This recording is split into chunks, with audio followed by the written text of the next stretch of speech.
Alors, Josiane Balasco, la littérature, elle est très présente dans votre vie. Vous êtes une lectrice passionnée, vous êtes aussi auteure.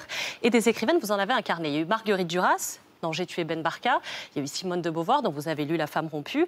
Et j'ai donc eu envie de vous en présenter une autre qui s'appelle Dubravka Ogresic. Elle, peut-être que vous la connaissez, et son livre Baba Yaga a pondu un œuf. Alors, vous avez en commun avec Dubravka des origines croates, déjà. Parce que votre vrai nom, Josiane Balasco, c'est Balaskovic. Oui. Comme vous, Dubravka Ogresic, elle aime par-dessus tout faire rire avec ses personnages. Comme vous, elle écrit des nouvelles. Et comme vous, elle déteste son prénom. Elle s'appelle Dubravka. Dubravka, oui, je comprends. J'ai appris aussi, Josiane, que vous faisiez appeler Clémentine. Oui, non, quand j'étais môme, j'aimais pas mon prénom. C'était un prénom de pauvre. Je trouvais, les prénoms de pauvres. Vous savez, les prénoms à la mode, c'était Françoise, Martine, Catherine, vous voyez. Et Josiane. Parce que mon frère avait rencontré une fille à la piscine qu'il trouvait super bien roulée. Quand il a su que ma mère qu'il avait une sœur, il a dit on l'appelle Josiane. Voilà, c'est trouvé ça. Ma mère a dit ok, on l'appelle Josiane. Voilà. Et comme vous, Dubravka, elle adore les contes. Et on a été nombreux, d'ailleurs, à suivre vos contes du confinement. On vous regarde. Joringel regarda Jorinde. Celle-ci venait d'être changée en rossignol et chantait tic tic tic. Une chouette aux yeux ardents plana 3 fois autour d'eux et cria « Ouh, ouh, ouh !» Alors, le pitch de ce livre, il pourrait se résumer en 2 phrases. Au premier abord, elles sont invisibles. Puis petit à petit, vous commencez à les remarquer. Et elles, ce sont les vieilles femmes. L'auteur, elle va rendre visite à sa mère dans son appartement et elle la trouve vieillie. Elle la trouve toujours plus aigrie, égoïste. Et ces retrouvailles, elles vont déboucher sur un conte dans lequel vont s'inviter 3 amies de la mère. La première, une ancienne infirmière qui a abusé de la chirurgie esthétique et qui adore réciter des poèmes mais mélange toujours les vers. Une seconde, une veuve une dizaine de fois avec des gigantesques pieds qui a enterré une dizaine de maris. Et enfin, la dernière, une ex-gynécologue très énervée, toute fripée, toute en colère, en chaise roulante et qui se suicide à grands coups de gâteau. En fait, ce sont 3 sorcières modernes, car l'ombre de Baba Yaga flotte sur ce livre. Baba Yaga, vous la connaissez peut-être, Josiane, c'est une grande figure de la mythologie russe. C'est une sorcière qui vit en fait sur une maison construite sur des cuisses de poulet et qui évidemment dévore des enfants. Et c'est une des figures surtout les plus puissantes de la mythologie russe. Et si Dubravka Ogresic aime autant les sorcières, c'est qu'elle-même a été érigée au rang de sorcière par les nationalistes croates. Elle a dû quitter le pays en 1993 et s'exiler aux Pays-Bas où elle vit depuis.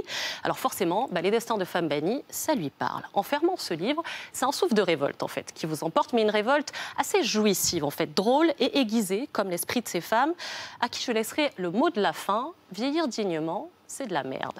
Et je me suis dit, Josiane, que ça pouvait clairement être une de vos phrases de vos personnages. Oui, dire dignement, oui. Qu'est-ce que vous en pensez, vous? Oui, je trouve ça très très beau comme phrase. C'est de la merde, parce qu'on finira tous de la même manière. Josiane Balasco, vous êtes aussi une grande fan de science-fiction et notamment de Philip K. Dick, cet auteur américain, précurseur du genre, un de ceux qui cherchent en fait le sens de la vie dans l'irréel. Une intuition question à Philip K. Dick, sous-tend toute son œuvre. Est-ce que les robots seront un jour capables de dépasser les créateurs humains, mais y compris dans leurs sentiments et leur compréhension du monde?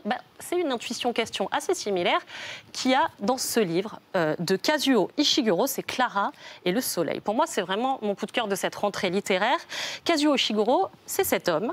Donc, c'est un Britannique d'origine japonaise qui a reçu le prix Nobel en 2017. Et ici, l'histoire, elle est racontée à la première personne par un robot de compagnie. Elle s'appelle Clara. C'est une AA, une amie artificielle, une sorte d'androïde en fait qui se recharge aux batteries du soleil et que les parents offrent à leurs ados pour qu'ils s'occupent d'eux, de leur éducation, mais qu'ils s'occupent aussi de les aimer, de les comprendre en fait et de les écouter.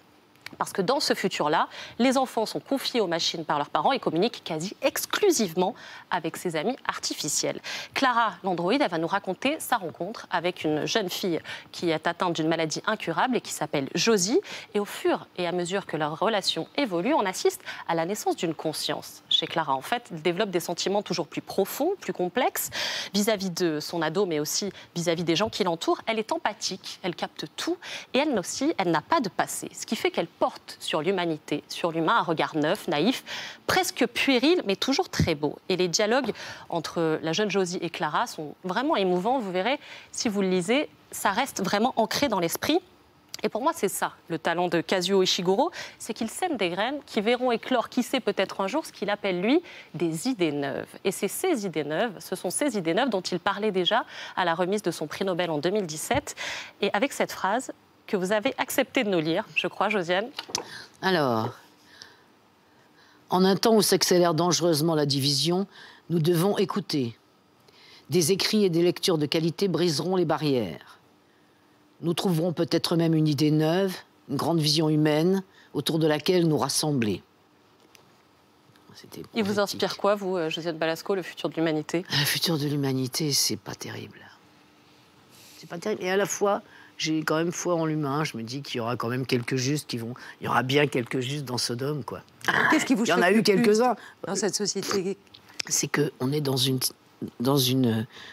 un système où on ne peut pas s'arrêter. On ne peut pas s'arrêter. C'est dire on va s'arrêter, mais comment on va s'arrêter? On fait des voitures électriques. Les voitures électriques polluent autant par leur fabrication que les voitures à essence.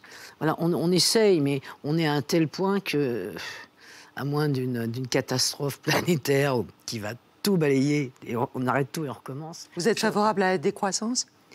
Oui, décroissance, mais comment? Par où commencer? C'est où? Par où commencer? Par la violence? Qu'est-ce que vous fait? Par la violence ou par le raisonnement? Par le raisonnement, j'ai peur que... nous avons vu que nos amis qui ont des gros capitaux n'ont pas intérêt à ce que ça s'arrête et qu'ils s'en foutent. Ils sont en train de construire des trucs pour aller dans les étoiles et éventuellement... J'ai vu qu'il y en a qui cherchent... Il y a quelques milliardaires qui cherchent... le liqueur d'immortalité. Ouais. Voilà. Donc, partons dans les étoiles, laissons-les sur cette planète de merde. Ils livrent des colis et ils vont dans l'espace, voilà.